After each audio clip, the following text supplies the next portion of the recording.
नमस्कार दोस्तों।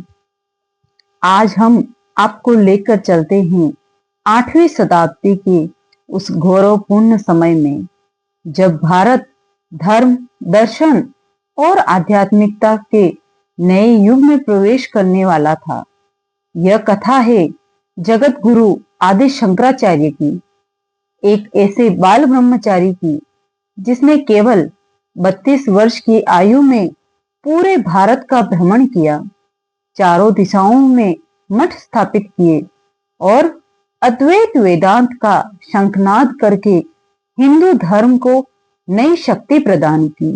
केरल के कलाड़ी गांव में शिव भक्त दंपति शिव गुरु और आर्यम्बा रहते थे। दोनों अत्यंत धार्मिक थे, परंतु संतान के अभाव में मन विचलित रहता था। एक दिन उन्होंने भगवान शिव से कठोर तपस्या की।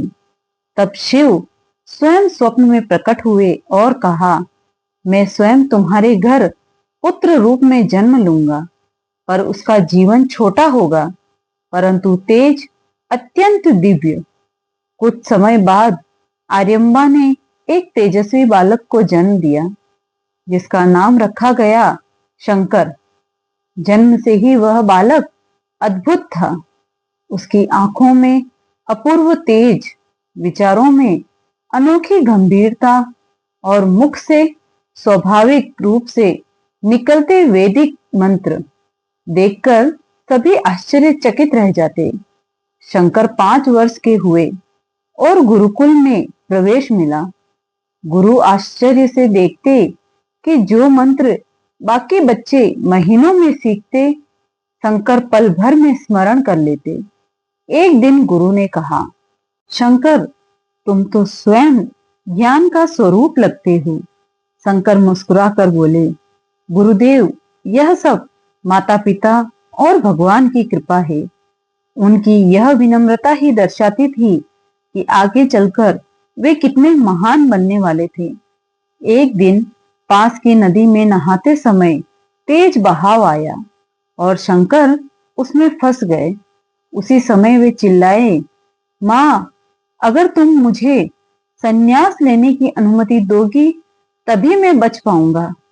आर्यम्बा अपने पुत्र को खोने के भय से तुरंत मान गई और वही क्षण था जब शंकर को लगा, अब मेरा जीवन लोक कल्याण के लिए है।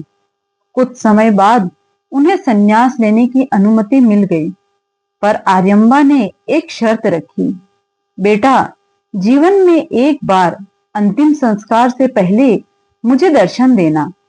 शंकर ने वचन दे दिया। शंकर हिमालय की ओर निकल पड़े। नर्मदा नदी के किनारे गोविंद भगवत पाद तपस्या में लीन थे। शंकर ने दर्शन किए। गुरु ने पूछा, कौन हो बालक? शंकर ने उत्तर दिया, मैं वह आत्मा हूं जो ब्रह्म का अंश है, जो जन्म मृत्यु से परे है। गुरु चकित रह गए। यही क्षण था जब गोविंदाचार्य ने उन्हें अपना शिष्य स्वीकार किया। शंकर ने केवल कुछ ही वर्षों में सारे वेद, उपनिषद, ब्रह्मसूत्र और गूढ़ तत्वों को आत्मसात कर लिया। गुरु आज्ञा से वे पूरे भारत में निकले, कश्मीर से कन्याकुमारी तक, द्वारिका से पुरी तक।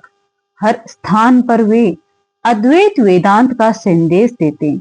ब्रह्म सत्यम जगन मिथ्याह, जीवो ब्रह्मदेव नापरः।